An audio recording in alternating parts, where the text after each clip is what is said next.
Hello दोस्तों, आप सभी का स्वागत है अपने ही चैनल जीके माध्यिका पर। दोस्तों आज हम लोग देखेंगे प्लेटफॉर्म बुक वॉल्यूम 3 से बिहार एसएससी सीजीएल के लिए टेस्ट सीरीज 12 देखेंगे। और दोस्तों अगर आप लोग डेली प्रैक्टिस सेट मारने के लिए चाहते हैं तो आप लोग इस चैनल को सब्सक्राइब कर लीजिए, क्योंकि दोस्तों इस चैनल पर रेगुलर 75 क्वेश्चन जीके और जीएस का प्रैक्टिस सेट कराया जाता है। तो दोस्तों अगर आप लोग डेली प्रैक्टिस सेट मारने के लिए चाहते हैं तो आप लोग इस चैनल पर जुड़ जाइए और डेली प्रैक्टिस सेट मारिए, जिससे दोस्तों आप लोग को काफ़ी फायदा होगा। ठीक है, तो चलिए आज का वीडियो शुरू करते हैं। तो दोस्तों पहला प्रश्न है, झेलम, चिनाब, रावी, ब्यास और सतलज किसकी सहायक नदियां हैं? झेलम, चिनाब, रावी, ब्यास और सतलज किसकी सहायक नदियां हैं? सिंधु की सहायक नदियां हैं। ठीक है, इसका राइट आंसर ऑप्शन डी हो जाएगा। अब बात कर लेते हैं कावेरी नदी की महत्वपूर्ण सहायक नदियां कौन कौन से हैं। तो कावेरी नदी की महत्वपूर्ण सहायक नदियां काबिनी, भवानी, अमरावती, ये सभी जो है कावेरी नदी की महत्वपूर्ण सहायक नदियाँ हैं। ठीक है, नर्मदा नदी की महत्वपूर्ण सहायक नदियाँ कौन कौन से हैं? तो नर्मदा नदी की महत्वपूर्ण सहायक नदियाँ जो है हालन नदी, बंजार, बरना, तवा नदी, ये सभी क्या है? नर्मदा नदी की महत्वपूर्ण सहायक नदियाँ हैं। ब्रह्मपुत्रा नदी की सहायक नदियाँ कौन कौन से हैं? तो ब्रह्मपुत्रा नदी की सहायक नदियाँ सुबनसिरी, धनसिरी, बूढ़ी दिहांग, मानस, ये सभी क्या है? ब्रह्मपुत्र नदी की सहायक नदियाँ। ठीक है, अगला प्रश्न है, वह राष्ट्रपति कौन है जिनका सबसे लंबी अवधि का कार्यकाल रहा है? तो वह राष्ट्रपति कौन है जिनका सबसे लंबी अवधि का कार्यकाल रहा है? राजेंद्र प्रसाद का। तो इसका राइट आंसर ऑप्शन ए हो जाएगा। ठीक है, अगला प्रश्न है, सेबी का अध्यक्ष कौन है? सेबी का अध्यक्ष कौन है? माधवी पुरी बुच है। ठीक है, इसका राइट आंसर ऑप्शन ए हो जाएगा। ठीक है, अब सेबी की बात करते हैं। सेबी की स्थापना कब किया गया था और मुख्यालय कहाँ है? तो सेबी का स्थापना 1988 में किया गया था और इसका मुख्यालय जो है मुंबई में है। ठीक है, आगे देखते हैं। क्वेश्चन है, भारत में कितने अनुसूचित भाषाएं मान्यता प्राप्त है? भारत में कितने अनुसूचित भाषाएं मान्यता प्राप्त है? 22 अनुसूचित भाषाएं मान्यता प्राप्त है, जिसका राइट आंसर सी हो जाएगा। अब बात कर लेते हैं कि भारतीय संविधान के किस अनुसूची में 22 भाषाओं का उल्लेख किया गया है? तो 8वीं अनुसूची में 22 भाषाओं का उल्लेख किया गया है। ठीक है, अगला प्रश्न है, किस दिन को अंतर्राष्ट्रीय योग दिवस के रूप में मनाया जाता है? तो किस दिन को अंतर्राष्ट्रीय योग दिवस के रूप में मनाया जाता है? 21 जून को। तो इसका राइट आंसर ऑप्शन बी हो जाएगा। ठीक है, अगला प्रश्न है, वह पवित्र नदी जो सिंहस्थ कुंभ मेला का स्थल है? वह पवित्र नदी जो सिंहस्थ कुंभ मेला का स्थल है? क्षिप्रा नदी। ठीक है, इसका राइट आंसर ऑप्शन बी हो जाएगा। अगला प्रश्न है, ताप्ती नदी कहाँ जाकर मिलती है? ताप्ती नदी कहाँ जाकर मिलती है? खंभात की खाड़ी में जाकर मिलती है। तो इसका राइट आंसर ऑप्शन सी हो जाएगा। ठीक है, आगे देखते हैं। संविधान में परिकल्पना किए गए अनुसार लोकसभा में अधिकतम कितने सदस्य हो सकते हैं? संविधान में परिकल्पना किए गए अनुसार लोकसभा में अधिकतम कितने सदस्य हो सकते हैं? 552। तो इसका राइट आंसर ऑप्शन ए हो जाएगा। ठीक है, अब बात कर लेते हैं कि भारतीय संविधान के किस अनुच्छेद में लोकसभा के गठन का प्रावधान किया गया है? तो अनुच्छेद 81 में लोकसभा का गठन का प्रावधान किया गया है। ठीक है, आगे देखते हैं। किस वर्ष में भारत मिसाइल प्रौद्योगिकी नियंत्रण व्यवस्था में शामिल हुआ है? तो किस वर्ष में शामिल हुआ? 2016 में। तो इसका राइट आंसर ऑप्शन सी हो जाएगा। ठीक है, अगला प्रश्न है, 1526 में पानीपत की पहली लड़ाई बाबर और किनके बीच लड़ी गई थी? ठीक है, तो पानीपत की पहली लड़ाई 1526 में बाबर और किनके बीच लड़ी गई थी? इब्राहिम लोदी के बीच। ठीक है, बाबर और इब्राहिम लोदी के बीच लड़ी गई थी। ठीक है, तो इसका राइट आंसर डी हो जाएगा। अब बात कर लेते हैं कि पानीपत की दूसरी लड़ाई और तीसरी लड़ाई कब और किनके बीच लड़ा गया था? तो पानीपत की दूसरी लड़ाई 1556 में लड़ी गई थी और अकबर और हेमू के बीच लड़ा गया था। ठीक है, और तीसरा लड़ाई 1761 में लड़ा गया था और किसके बीच लड़ा गया था? तो अहमद शाह अब्दाली और मराठों के बीच लड़ा गया था। ठीक है, तो याद रखिएगा। आगे देखते हैं। किसने ईरानी कप 2022 का खिताब जीता है? तो किसने ईरानी कप 2022 का खिताब जीता है? शेष भारत। ठीक है, इसका राइट आंसर ऑप्शन बी हो जाएगा। अगला प्रश्न है, निम्नलिखित में से कौन सा भारत का सबसे छोटा केंद्र शासित प्रदेश है? तो निम्नलिखित में से कौन सा भारत का सबसे छोटा केंद्र शासित प्रदेश है? लक्षद्वीप। ठीक है, इसका राइट आंसर ऑप्शन डी हो जाएगा। ठीक है, आगे देखते हैं। निम्नलिखित में से किस वायसराय ने ब्रिटिश व्यापारियों के लिए कपास पर कर समाप्त कर दिया था? तो किस वायसराय ने ब्रिटिश व्यापारियों के लिए कपास पर कर समाप्त कर दिया था? तो लॉर्ड लिटन ने। ठीक है, तो इसका राइट आंसर ऑप्शन डी हो जाएगा। ठीक है, अगला प्रश्न है, अवध राज को किसने ब्रिटिश भारत राज्य में विलय किया? अवध राज को किसने ब्रिटिश भारत राज्य में विलय किया? तो किसने किया? लॉर्ड डलहौजी। इसका राइट आंसर ऑप्शन सी हो जाएगा। ठीक है, आगे देखते हैं। सुभाष चंद्र बोस ने निम्नलिखित में से किस सत्र में भारतीय राष्ट्रीय कांग्रेस के अध्यक्ष के रूप में चुने गए? सुभाष चंद्र बोस ने निम्नलिखित में से किस सत्र में भारतीय राष्ट्रीय कांग्रेस के अध्यक्ष के रूप में चुने गए? तो त्रिपुरा सत्र में। ठीक है, इसका राइट आंसर ऑप्शन ए हो जाएगा। अब दोस्तों बात कर लेते हैं कि सुभाष चंद्र बोस ने भारतीय राष्ट्रीय कांग्रेस के 2 बार अध्यक्ष बने थे। ठीक है, पहला अध्यक्ष बने थे 1938 में हरिपुरा अधिवेशन में। ठीक है, और दूसरा बने थे 1939 में त्रिपुरा के अधिवेशन में। ठीक है, त्रिपुरा के कांग्रेस अधिवेशन में बना था। ठीक है, और दोस्तों सुभाष चंद्र बोस ने 1939 में कांग्रेस से अलग होकर फॉरवर्ड ब्लॉक की स्थापना की थी। ठीक है, तो फॉरवर्ड ब्लॉक की स्थापना सुभाष चंद्र बोस ने कब की थी? 1939 में। अगला प्रश्न है, one week one lab theme आधारित अभियान किस संस्थान से संबंधित है? तो किस संस्थान से संबंधित है? वैज्ञानिक और औद्योगिक अनुसंधान परिषद से। तो इसका राइट आंसर ऑप्शन बी हो जाएगा। ठीक है, आगे देखते हैं। इंसुक नवार जो है रॉड पुशिंग एक पारंपरिक भारतीय खेल है जो किस राज्य के लिए स्वदेशी है? तो किस राज्य के लिए स्वदेशी है? मिजोरम की। तो इसका राइट आंसर ऑप्शन सी हो जाएगा। ठीक है, अगला प्रश्न है, केरल की पारंपरिक सर्प नौकाएं यानी स्नेक बोट दौड़ को कहा जाता है, क्या कहा जाता है? तो क्या कहा जाता है? वलम कली कहा जाता है। इसका राइट आंसर ऑप्शन ए हो जाएगा। ठीक है, आगे देखते हैं। निम्नलिखित कथनों पर विचार कीजिए। पहला कथन दिया गया है, द्वितीय पंचवर्षीय योजना महालनोबिस के विचारों पर आधारित थी। तो ये सही है। ठीक है, द्वितीय पंचवर्षीय योजना जो कब 1956 से 61 का कार्यकाल रहा था, द्वितीय पंचवर्षीय योजना का। ठीक है, और इस योजना का महालनोबिस के विचारों पर आधारित है। तो ये सही है। दूसरा दिया गया कथन कि महालनोबिस ने कोलकाता में भारतीय सांख्यिकी संस्थान की स्थापना की तथा संख्या नामक एक जर्नल निकाला। ठीक है, ये भी सही है। अब दोस्तों 1 और 2 दोनों इसका राइट आंसर हो जाएगा डी। ठीक है, अब 29 जून को राष्ट्रीय सांख्यिकी दिवस मनाया जाता है, तो किसके जन्मदिन पर मनाया जाता है? तो दोस्तों महालनोबिस के जन्मदिन पर 29 जून को राष्ट्रीय सांख्यिकी दिवस मनाया जाता है। ठीक है, अगला प्रश्न है, वेटिंग फॉर ए वीज़ा किसका आत्मकथा कार्य है? ठीक है, वेटिंग फॉर ए वीज़ा जो है किसका जो है आत्मकथात्मक कार्य है? तो डॉक्टर भीमराव अंबेडकर का। इसका राइट आंसर ऑप्शन सी हो जाएगा। आगे देखते हैं। भारत में गन्ने के मूल्यों को किस अधिनियम के प्रावधानों के तहत नियंत्रित किया जाता है?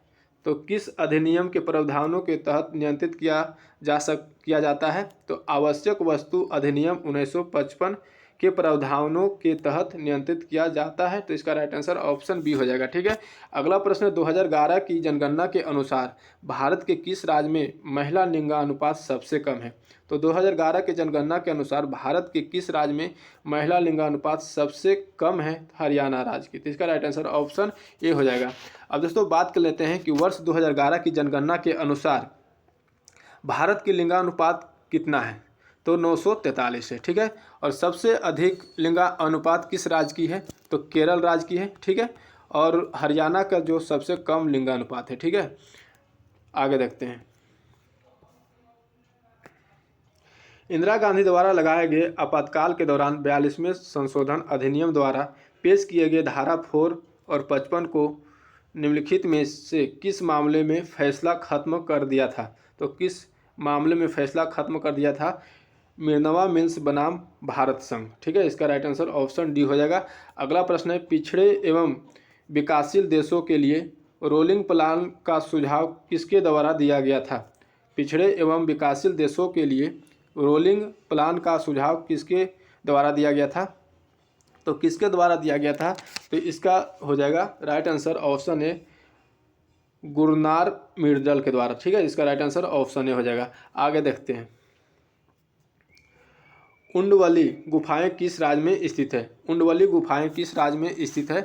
आंध्र प्रदेश में स्थित है। इसका राइट आंसर ऑप्शन बी हो जाएगा, ठीक है। अगला प्रश्न है, बासगो किला कहाँ स्थित है? बासगो किला जो है कहाँ स्थित है? तो बास्को किला लद्दाख में स्थित है। इसका राइट आंसर बी हो जाएगा, ठीक है। अगला प्रश्न है, भारत के इनमें से किस बंदरगाह का नाम बदलकर दीनदयाल बंदरगाह रखा गया है? तो भारत में इनमें से किस बंदरगाह का नाम बदलकर दीनदयाल बंदरगाह रखा गया है? कांडला बंदरगाह का नाम बदलकर दीनदयाल बंदरगाह रखा गया, ठीक है। तो कांडला इसका राइट आंसर हो जाएगा, ऑप्शन सी राइट आंसर, ठीक है। अगला प्रश्न है, भारत में निम्नलिखित में से किस अधिनियम के तहत कोविड-19 महामारी के लिए लॉकडाउन लगाया गया था? तो किस अधिनियम के तहत कोविड-19 महामारी के लिए लॉकडाउन लगाया था? तो महामारी रोग अधिनियम 1897 के तहत। इसका राइट आंसर ऑप्शन बी हो जाएगा, ठीक है। अगला प्रश्न है, तसोंगमो झील किस भारतीय राज्य में स्थित है? तसोंगमो झील जो है किस भारतीय राज्य में स्थित है? सिक्किम राज्य में स्थित है। इसका राइट आंसर ऑप्शन डी हो जाएगा। अगला प्रश्न, भारत सरकार द्वारा कितने अल्पसंख्यक बहुल जिले सूचीबद्ध है? भारत सरकार द्वारा कितने अल्पसंख्यक बहुल जिले सूचीबद्ध है?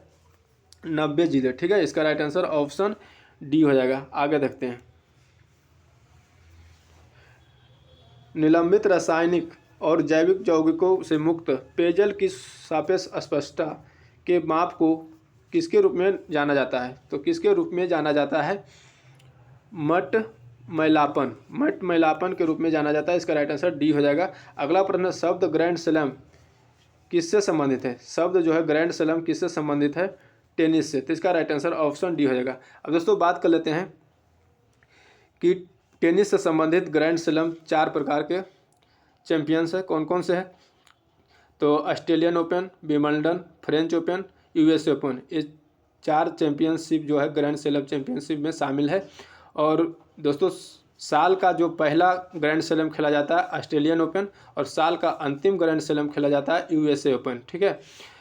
अब दोस्तों बात कर लेते हैं कि ऑस्ट्रेलियन ओपन और यूएसए ओपन को दोनों जो है हार्ड कोर्ट पर खेला जाता है, और फ्रेंच ओपन जो है मिट्टी पर खेला जाता है, जबकि विंबलडन जो है घास पर खेला जाता है, ठीक है। अगला प्रश्न है, भारत में निर्मित प्रथम बोलती फिल्म कौन सी है? भारत में निर्मित प्रथम बोलती फिल्म कौन सी है?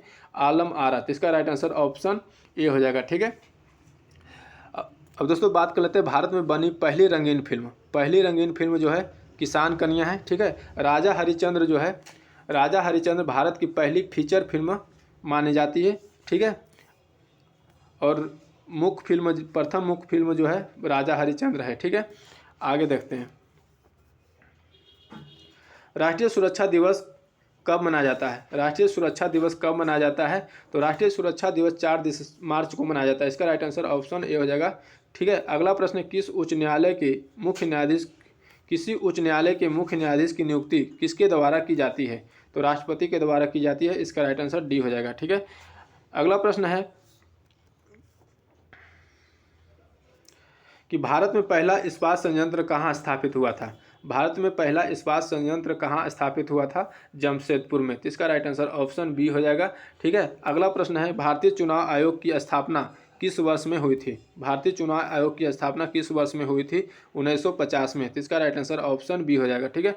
अब बात कर लेते हैं दोस्तों कि भारतीय संविधान के किस भाग में, कौन से भाग में और कौन से अनुच्छेद में निर्वाचन आयोग तथा निर्वाचन से संबंधित उपबंध दिए गए हैं?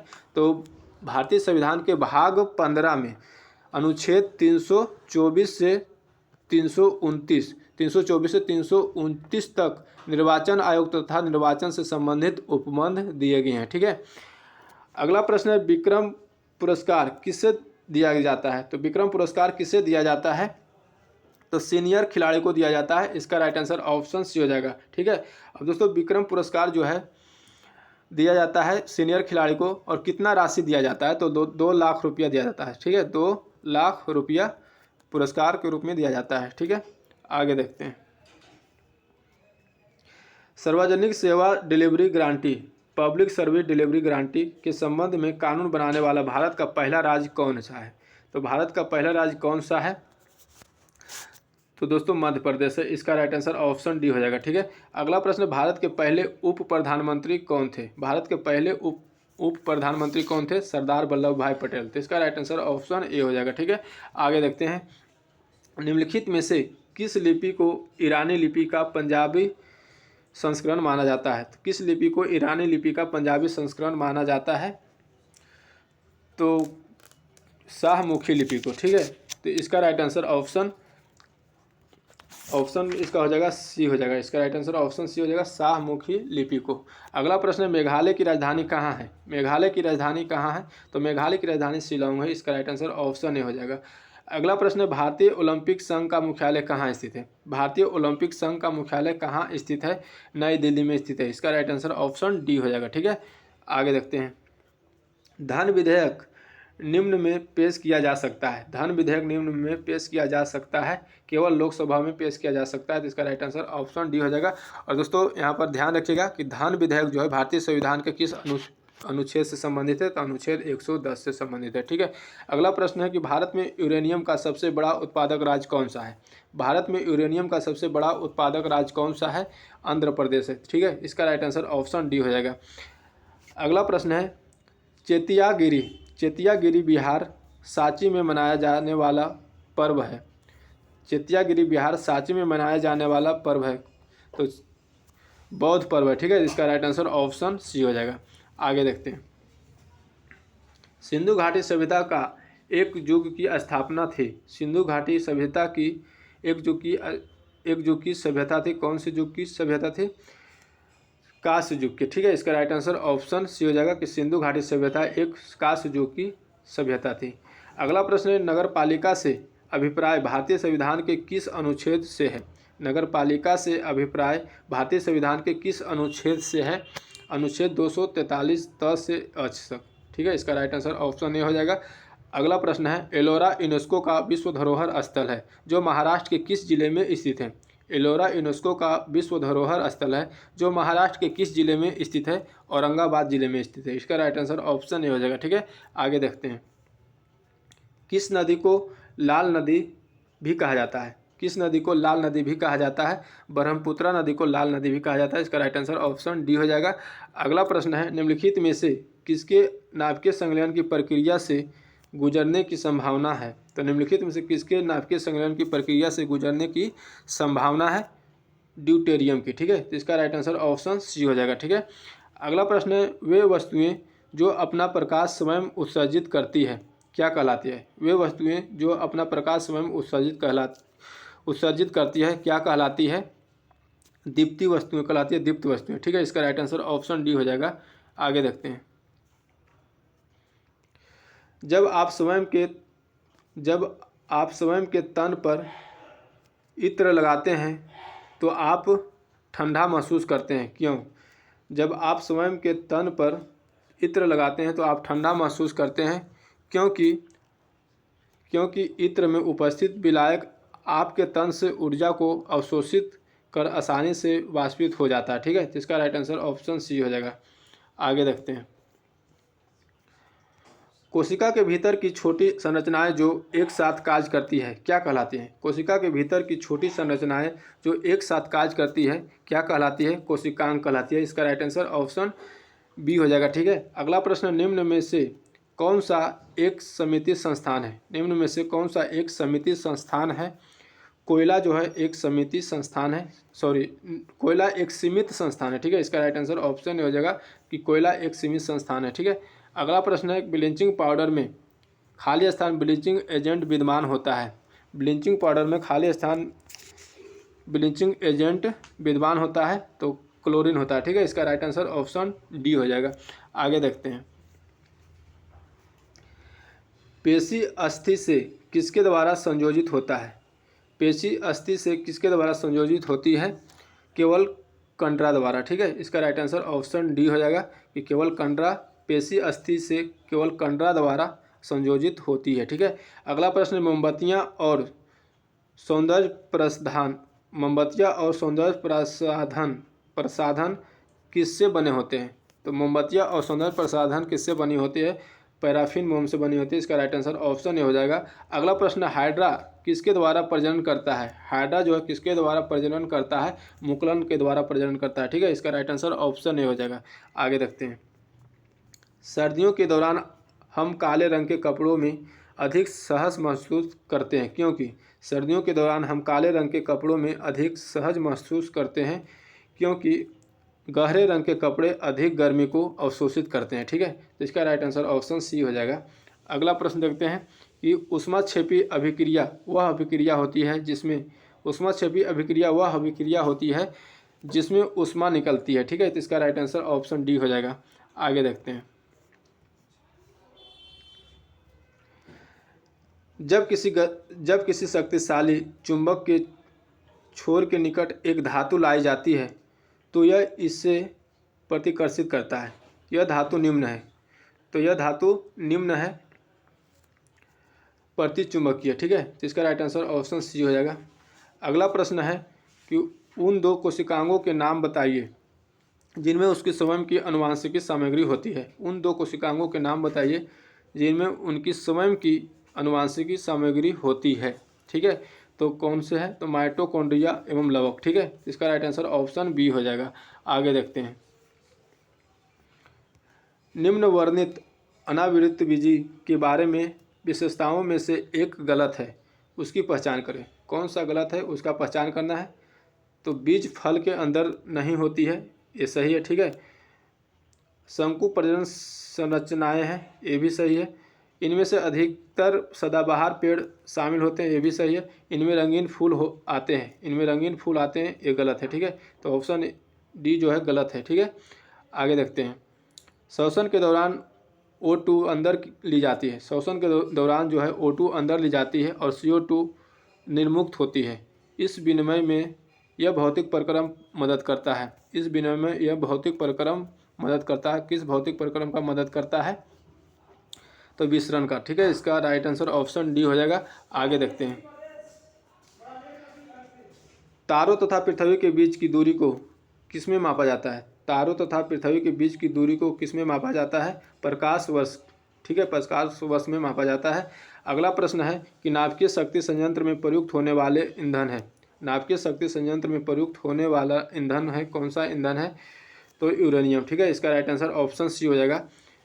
पद प्रोटोप्लाज्मा किसने प्रतिपादित किया? प्रोटोप्लाज्मा पद जो है किसने प्रतिपादित किया? तो पुरकिंजे ने, ठीक है, पुरकिंजे ने किया। इसका राइट आंसर ऑप्शन डी हो जाएगा। आगे देखते हैं। जर्मन इंजीनियर रुस्का तथा नॉल अपने निम्न आविष्कार के लिए जाने जाते हैं। जर्मन इंजीनियर जो है रुस्का और नॉल अपने निम्न आविष्कार के लिए जाने जाते हैं। तो किस आविष्कार के लिए जाने जाते हैं? तो इलेक्ट्रॉन सूक्ष्मदर्शी के लिए, ठीक है। तो इसका राइट आंसर ऑप्शन डी हो जाएगा, ठीक है। अगला प्रश्न, निम्न में से कौन सी ग्रीन हाउस गैस है? कौन सी जो है ग्रीन हाउस गैस है? तो ग्रीन हाउस गैस कौन सी गैस है, ठीक है। कौन सी गैस ग्रीन हाउस नहीं है, ठीक है, और नहीं होगा, ठीक है। कौन सी गैस जो ग्रीन हाउस गैस नहीं? तो ऑक्सीजन जो है ग्रीन हाउस गैस नहीं। हाइड्रोजन, मीथेन, नाइट्रोजन, ये सभी क्या ग्रीन हाउस गैस है। जबकि